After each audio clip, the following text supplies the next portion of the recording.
Salve, salve meu povo! Aqui quem fala é Augusto Gomes e está começando mais um episódio do nosso podcast Pedra de Esquina, podcast mais firmeza da internet.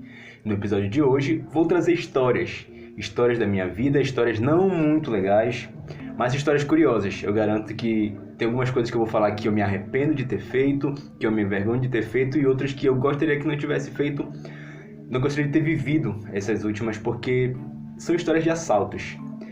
Histórias que aconteceram comigo e eu listei, pelo que eu me lembre, foram 7 assaltos que eu já vivi nessa minha vida, nesses 25 anos de existência.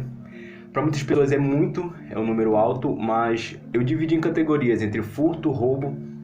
Eu vou explicar primeiro a diferença entre eles e depois contar como foram essas histórias. Eu vou resumir, não vai ficar um áudio muito longo e também não tem muito roteiro, é mais mesmo falar sobre cada uma dessas experiências e no final eu vou falar sobre as coisas que eu aprendi com todos esses assaltos.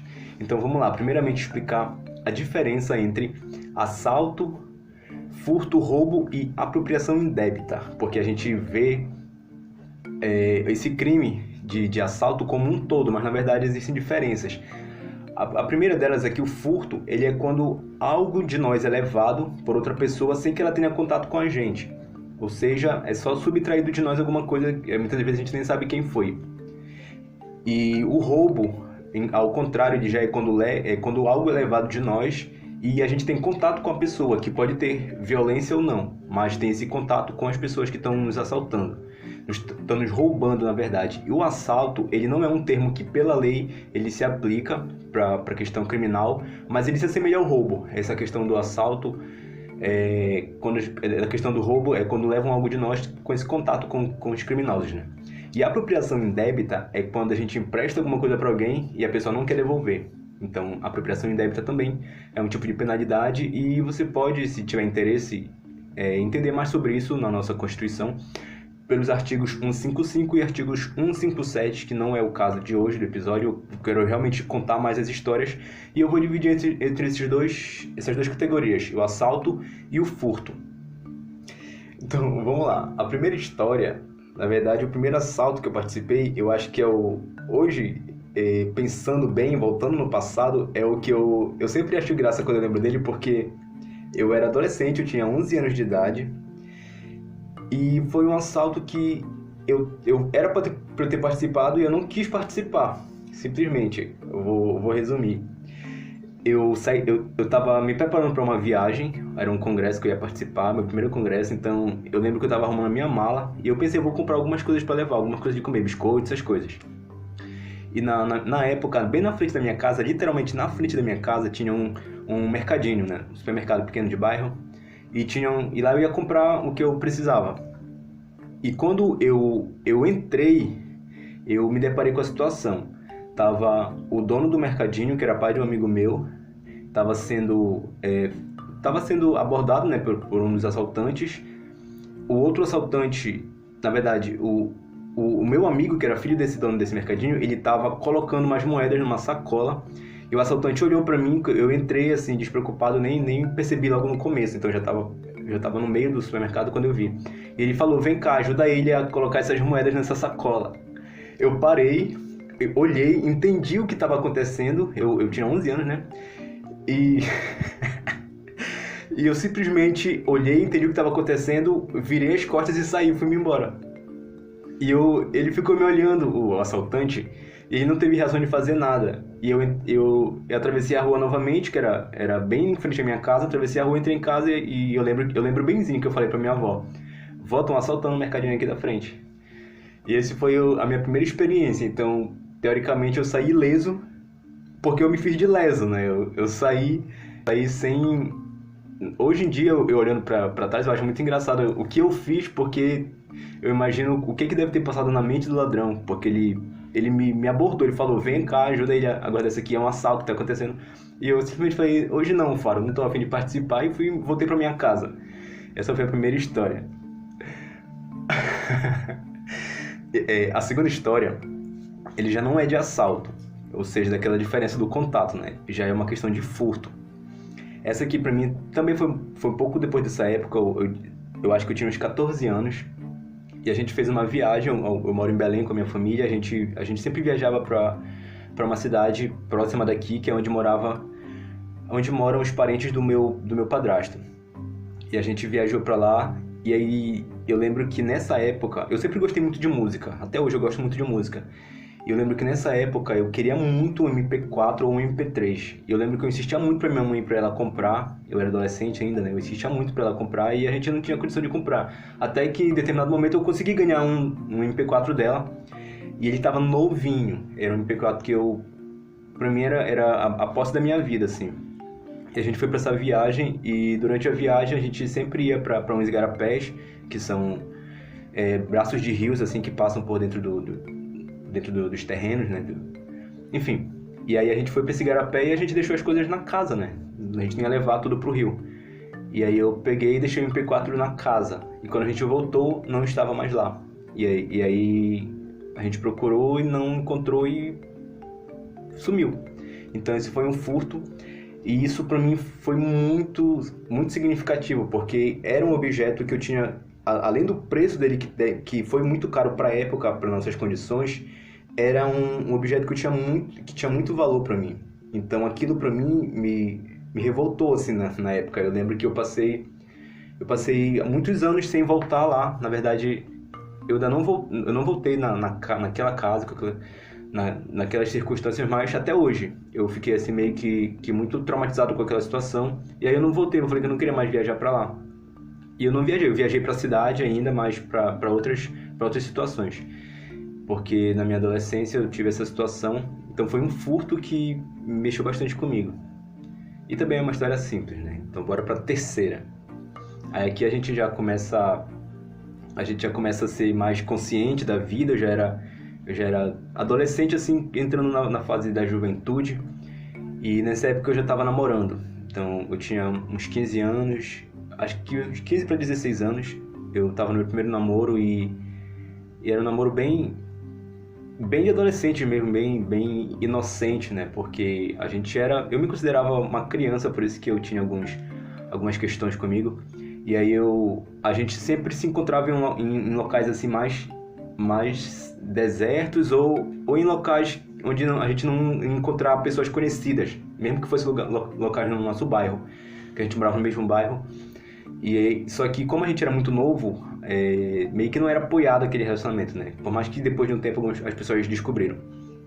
E aí a gente se encontrava em um lugar que hoje, quando eu passo por esse lugar assim, eu fico, caramba, era muita inconsequência, porque é um local aqui em Belém que fica... É deserto o dia todo, mas a gente se encontrava normalmente à noite, por volta de 8, 9 horas. E ficava muito mais deserto, muito mais perigoso. E aí eu lembro que a gente foi assaltado 2 vezes nesse mesmo local. E era, assim, a própria adrenalina, a questão de ser despreocupado com adolescentes, né? Isso fez com que a gente não pensasse muito nisso. E foram 2 vezes que a gente foi assaltado nesse local. A primeira, eu também fiz uma besteira que hoje eu olho pra trás e eu falo, caramba, como a gente é imaturo, né? Eu lembro que eu fui abordado, a gente foi abordado, né? Tava eu e ela, a gente foi abordado por 3, acho que eram 3 ou 4 adolescentes assim também. Eles estavam de bicicleta, acho que em 2 ou 3 bicicletas, e eles vinham em grupo, eles estavam andando naquele perímetro e eles abordaram a gente. E aí na hora que ele falou, passa o celular, passa tudo que tu tem, é um assalto, a história de sempre. Eu lembro que eu parei, olhei pra ele, e eu até hoje eu não sei porquê, mas eu falei, tu sabe com o que tu tá falando? E aí eu inventei alguns nomes. Eu falei, eu sou irmão de tal pessoa, sou primo de tal pessoa. Eu inventei uns apelidos assim na hora. E eu fui muito convincente. E aí eu falei, eu moro aqui no bairro e tal. E aí ele falou, não foi mal então. Aí pegou na minha mão. Aí falou, bora embora. Aí foram embora. E a minha namorada na época, ela entrou em surto, assim. Ela falou, por que tu fez isso? E eu achei graça na época, mas hoje eu falo... Eu olho para trás e eu penso nisso com preocupação, né? Porque a gente corre riscos. E a outra situação, simplesmente o cara, eram 2 homens numa moto, ele parou, pegou o celular e foi embora. E aí não tem muita emoção nessa história. E aí a gente vai crescendo. Também nessa época eu já trabalhava e aí veio um quarto assalto. quarto assalto, eu tava vindo do trabalho, trabalhava como atendente em uma padaria, onde a minha tia era gerente nessa época. E aí, eu lembro que era um sábado, que era dia de pagamento que a gente recebia por semana, e eu tava voltando pra casa junto com uma outra moça que trabalhava lá, que ela morava perto da minha casa. E aí a gente tava voltando e eu, como a gente trabalhava próximo de onde a gente mora, a gente ia de bicicleta. E aí eu voltei com ela de bicicleta, eu vinha trazendo ela e ela resolveu parar no açougue, porque era umas 11 horas, aí ela queria comprar alguma coisa pro almoço, né? E aí eu parei com ela, a gente entrou no açougue, deixei a bicicleta do lado de fora. E aí quando a gente tá lá comprando, entram dois jovens assim e anunciam um assalto. E eu lembro que eu tava com o celular no cós da minha calça. E aí com o polegar, assim, eu só fiz empurrar pra dentro, assim, da roupa, né? O celular. E aí ele começou a pedir pedir os objetos das pessoas que estavam lá. E aí eu falei, não tenho nada, só tenho a chave. Meti a mão no bolso, tirei as chaves que eu tinha. E aí ele pegou, ele viu meu relógio, eu tava com o relógio, ele pegou e tirou o relógio do meu pulso. E aí falou, bora, não tem nada mesmo. Eu falei, não. Aí eu levantei minha blusa, só que como eu já tinha escondido, eu tinha empurrado o celular pra dentro da roupa, ele não tava aparecendo, mas eu tava com o celular. E aí eu falei, eu só tá aqui. Aí eu levantei a blusa, mostrei que não tinha nada nos bolsos. E aí ele pegou, roubou as coisas. E quando ele saiu, ele pegou a minha bicicleta, a bicicleta que eu tinha, que não era minha, era da minha tia, que a gente usava pra trabalhar também, e deixou uma outra bicicleta. Eu lembro que foi meio estranho, porque ele trocou, na verdade. Ele foi de bicicleta, naquela época ele só soltava muito de bicicleta, hoje em dia é só de moto. E aí deixou uma outra bicicleta lá. E aí também foi uma situação bem estranha. E também, como era dia de pagamento, a menina que estava comigo, lá do trabalho, ela tinha acabado de receber, né? Então ela estava com o salário todo em um bolso e ela estava com R$ 2 em outro bolso. E quando ele pediu as coisas, ela meteu a mão no bolso para tirar o salário dela, porque era o dinheiro. E ela pegou, só que ela colocou a mão no bolso errado. E pegou R$ 2 e deu para ele. E aí ele só pegou os R$ 2 junto com as outras coisas e foi embora, porque também o assalto geralmente é muito rápido, né? E aí, então pra gente foi meio que, não foi tão prejudicial, porque eu não perdi um celular e ela não perdeu todo o salário dela. E isso foi o quarto assalto. A gente vai pro quinto, que pra mim esse é o mais tenso, porque foi um furto também, o segundo furto dessa lista. E é um furto que pra mim tem um peso de decepção, porque foi por um amigo.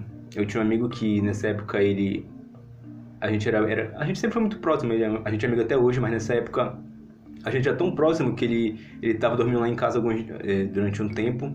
Só que ele tem alguns problemas com droga e aí tem algumas recaídas de vez em quando, apesar de lutar constantemente contra isso. E na época eu precisava fazer uma viagem de um final de semana. E aí eu lembro que ele pediu pra ficar dormindo lá em casa, que ele tava dormindo lá durante aqueles dias.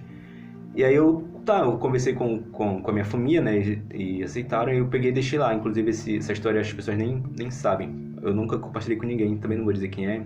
Também faz muito tempo.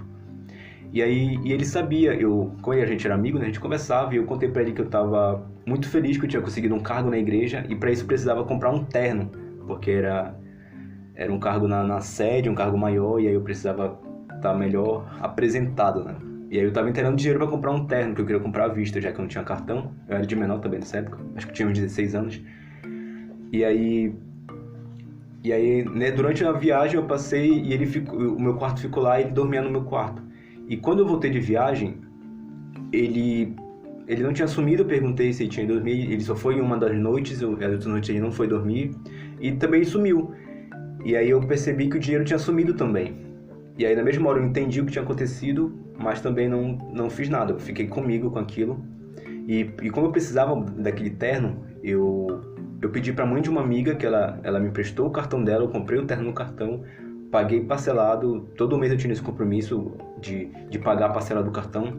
E ao mesmo tempo eu fiquei muito decepcionado, não pelo dinheiro em si, mas eu fiquei mais decepcionado por conta dele saber o quanto era importante para mim ter aquele cargo e para aquele congresso que estava chegando, eu precisava daquele terno. E aí ele sabia já de um tempo que eu vinha inteirando aquele dinheiro. Então, ao mesmo tempo foi uma decepção, e depois de um tempo a gente A gente conversou sobre isso, ele pediu perdão, e aí vida que segue, né? Mas foi um furto também. Os dois furtos na história são os que mais me tocaram, né? E aí agora a gente vai voltar para assalto. Eu acho só o primeiro que foi mais leve, que foi mais engraçado, entre aspas, mas o resto é tudo meio pesado. Aí esse foi o sexto assalto. Esse assalto eu acho que eu já tinha 20 anos, nessa época eu estudava num curso técnico em uma universidade que ficava mais no centro, então eu ia de ônibus, voltava de ônibus e às vezes eu ia direto para a igreja. Eu descia em uma rua próxima da igreja, que é João Paulo II, para quem mora em Belém vai se situar. Eu descia a Angostura até chegar à Rua da Igreja, que é a Catauaçu Nunes. E aí eu descia a Angostura e é uma rua que tem um canal, assim, é uma rua bem grande e ela é movimentada, só que também ela é um pouco escura e ela é muito longa, então o trecho que eu andava era muito longo e isso era à noite, era por volta de 7 horas que eu ia direto para a igreja. E aí, chegando já próximo da igreja, em uma encruzilhada assim, eu fui abordado por dois caras de bicicleta também. Aí eles pediram, eu tava com mochila, eu tava vindo da faculdade, né? E eles pediram celular, carteira. Nessa época eu tava com meu celular tava até meio trincado a tela. E eu andava com uma carteira, só que eu não andava com nada na carteira, só tinha algumas moedas na carteira. O dinheiro, documento, eu sempre andei espalhado pelo bolso. Tanto que hoje em dia eu nem uso carteira. Eu só uso os documentos mesmo, o dinheiro, tudo solto no bolso. Porque eu não gosto de carteira, eu acho que é... Enfim, eu acho que ela não é portátil, eu acho que ela ocupa muito espaço, eu acho que quando tu é assaltado, tu perde tudo de uma vez muito rápido. Então, pra mim, não faz muito sentido usar carteira, apesar de organizar melhor tuas coisas, enfim. E aí eu peguei essa carteira com as moedas, dei pra ele, peguei o celular, dei pra ele, e aí eles foram embora. Aí andaram assim, questão de uns 10 metros, e aí eu ouvi quando um falou pro outro... Ele pega a mochila dele, e na minha mochila estavam todas as apostilas da faculdade, e eu falei pra ele, mano, só tô com roupa suja aqui que eu tô vindo do trabalho, que realmente eu ia do trabalho pra faculdade. E aí eu apressei meus passos e subi a ladeira rápido, eles desistiram e seguiram o caminho deles.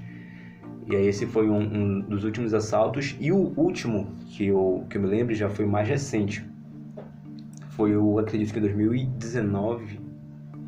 Acho que foi em 2019, que foi quando eu já estava trabalhando como auxiliar de inventário, que é um trabalho que a gente faz a contabilidade de estoques de algumas lojas, e é essa empresa que, quando a gente vê, a gente atende uma loja uma loja aqui em Belém, que é uma loja multinacional, e aí a gente trabalha em todas as lojas dessa marca aqui em Belém, e só que só pode trabalhar quando a loja está fechada, então a gente trabalha durante a madrugada. A gente chega quando a loja fecha e sai antes da loja abrir. Então durante a madrugada, então geralmente a gente entra 10 horas da noite, 9, e sai 5, 6 da manhã. E aí nesse dia eu estava voltando para casa, eu acho que era 5, um pouco mais de 5 horas da manhã, eu estava voltando para casa de uma dessas ações. E aí eu descia na Almirante Barroso e ia andando para casa, porque tinha ônibus a toda hora para Almirante Barroso, então para mim era muito acessível de qualquer loja ir para lá, apesar de ter que andar um trecho grande até em casa. E aí quando eu estava próximo de casa, já na última rua assim para dobrar para realmente onde eu morava, eu fui abordado por 2 motos e 4 homens. Então foi um assalto assim que eu fiquei, caramba, eu fiquei muito, muito vulnerável assim. Então as motos pararam, desceram 2, ficaram os dois pilotos e eu só vi levantar os braços. E aí eles começaram a me revistar. Eu fui revistado por 2 pessoas e as 2 motos pararam muito em cima de mim, então eu fiquei totalmente cercado pelo grupo. E aí eu lembro que eu estava com o celular no cós da minha calça também, mas na parte de trás, aqui na minha cintura. E aí eu lembro que ele passou a mão 3 vezes na minha cintura por trás e não sentiu o celular. Só na 3ª vez que ele foi sentir. E aí ele pegou um dinheiro que eu tinha no meu bolso, pegou o celular e eles pegaram tudo que tinha no meu bolso, né? E pegaram documentos também, que eu tinha uma identidade e eu acho que a carteira de minha passagem. E aí eu falei, poxa, mano, não vai precisar dos documentos, me dava pelo menos os documentos, porque eu preciso, né? E aí ele pegou e me devolveu. O cara que tinha pegado os documentos desse bolso, tava no bolso esquerdo, ele pegou e me devolveu. E eu achei interessante porque na hora que eu levantei as mãos eu tava com uma sacola, uma necessaire, assim, que eu levei um lanche, algumas coisas, caneta, assim, que a gente precisava pro trabalho.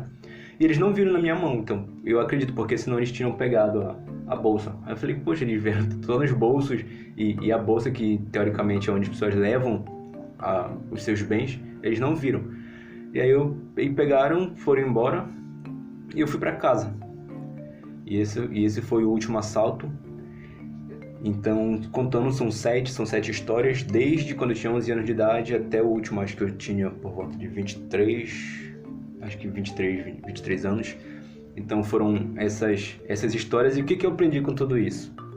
Vamos lá. A primeira delas é que eu aprendi que a gente é vulnerável. O ser humano ele é muito vulnerável, a gente é vulnerável a tudo. Tanto que a gente vê, por exemplo, nesse meu caso, que eu fui lesado em casa, na rua, no trabalho, a caminho do trabalho, a caminho da escola, viajando. Então a gente não tem muito o que fazer. A gente é vulnerável, mesmo que a gente tenha investimento para investir em segurança, a gente sempre vai ser vulnerável porque faz parte do ser humano. Tanto que a gente vê, por exemplo, pessoas ricas que têm esquemas e esquemas de segurança, proteções e são feitas reféns, são assaltadas e tem várias situações nesse sentido porque faz parte da vulnerabilidade humana a gente ser vulnerável às ações de outras pessoas, sendo elas boas, sejam elas ruins. Assim como também a gente vulnerabiliza outras pessoas com maldades também, né? E aí acaba que, querendo ou não, a gente precisa correr esses riscos, porque faz parte da vida. Então viver é correr riscos o tempo todo. E a gente não tem controle sobre as coisas, a gente não sabe quando vai acontecer. Claro que a gente pode evitar, como se eu não fosse, acho que tão consciente disso, essa lista teria muito mais histórias de assalto, porque eu ando muito desde sempre, eu nunca me privei em casa por conta de medo de violência. Então a gente precisa tomar alguns cuidados, algumas coisas são básicas, são clichês, e a gente sabe que tem que tomar cuidado com determinados horários, determinados comportamentos, determinados lugares, e a gente vai dando um jeito de tentar driblar a violência, né? Mas no final das contas a gente não tem muito o que fazer a não ser tomar o máximo de cuidado possível e confiar na segurança pública, que é falha. Então, a segurança pública, infelizmente, ela tem falhado e a gente não pode contar muito com isso. E também, eles não têm, é impossível cobrir assim, um total de toda a cidade, todos os bairros, em todos os horários, para que todas as pessoas ficam protegidas o tempo todo. Então isso é até utópico, né? Imaginar uma sociedade assim. E o que eu aprendi também é que não vale a pena reagir. Eu nunca reagi, apesar do primeiro assalto eu ter virado as costas e saído. No primeiro, e também no outro assalto eu ter inventado uma história que me deu um livramento naquele momento, mas em compensação a gente corre riscos, mas assim, de reagir não vale a pena nunca. Porque primeiro que são bens materiais, eu tô aqui hoje contando essas histórias, mas também poderia não estar. A gente não sabe o que pode acontecer, a gente não sabe o que passa na cabeça das pessoas quando estão fazendo esse tipo de crime. Às vezes elas estão muito nervosas, às vezes estão sob efeito de drogas e a gente não vale a pena simplesmente a gente morrer por causa de bem material. E a gente precisa entender que pode dar certo, pode não dar, mesmo que a gente ache que tem capacidade de lutar ou de fazer alguma coisa. Eu, por exemplo, hoje eu sou faixa azul de jiu-jitsu, treino há alguns anos, mas mesmo hoje eu não reagiria a nenhum assalto porque eu sei que não vale a pena. Eu sei que não vale a pena porque a vida ela é muito mais valiosa do que qualquer bem que possa ser roubado, do que qualquer situação constrangedora que a gente possa ser obrigado, né, a presenciar. Então, simplesmente a gente tem que ter cuidado o máximo possível e se acontecer, a gente tem que tomar outras medidas que cabem, né? Recorrer, fazer boletim de ocorrência, enfim. Mas reagir a um assalto nunca vale a pena. Então, é uma dica que os próprios órgãos de segurança repassam e eu estou repassando aqui também porque eu aprendi isso e entendo dessa forma. E o que eu aprendi, por último, é que a segurança ela não seria necessária se não fosse o pecado. Por quê? Porque os pecados dos homens eles fazem com que a gente tenha decisões e tome e faça esse tipo de ações, né? E são pecados que fazem com que a gente mate, com que a gente roube, com que a gente pratique violências. Se não fosse o pecado, não precisaria ter segurança, porque os homens eles viveriam só em função da sua própria vida, das suas próprias... correndo atrás das suas próprias coisas de maneira, digamos assim, justa, né? A própria justiça, ela é uma qualidade que nos homens foi afetada depois que entrou o pecado. Tanto que a gente percebe isso porque lá no começo, quando o primeiro pecado entrou no mundo, que foi a desobediência de Adão e Eva, eles foram expulsos do jardim, e na porta do jardim Deus ele colocou 2 anjos para fazer a segurança. Então, se não fosse o pecado, o jardim continuaria livre e acessível para eles. Então, essa segurança do jardim, para eles não terem mais acesso, só veio por conta do pecado. E hoje a gente só tem esses recursos de segurança e o medo e a necessidade de o tempo todo tá sobressaltado, tá olhando para um lado, para o outro, porque a gente sabe que o ser humano, alguns deles se entregam aos seus pecados. Então, tem pessoas que têm ambição, tem pessoas que têm ganância, tem pessoas que têm inveja, então isso faz com que as pessoas roubem. Alguns por necessidade, mas também a gente sabe que não é o caminho correto, então acaba que o pecado dele pode ser a preguiça, nesse caso, eu não sei. E aí a gente entende que...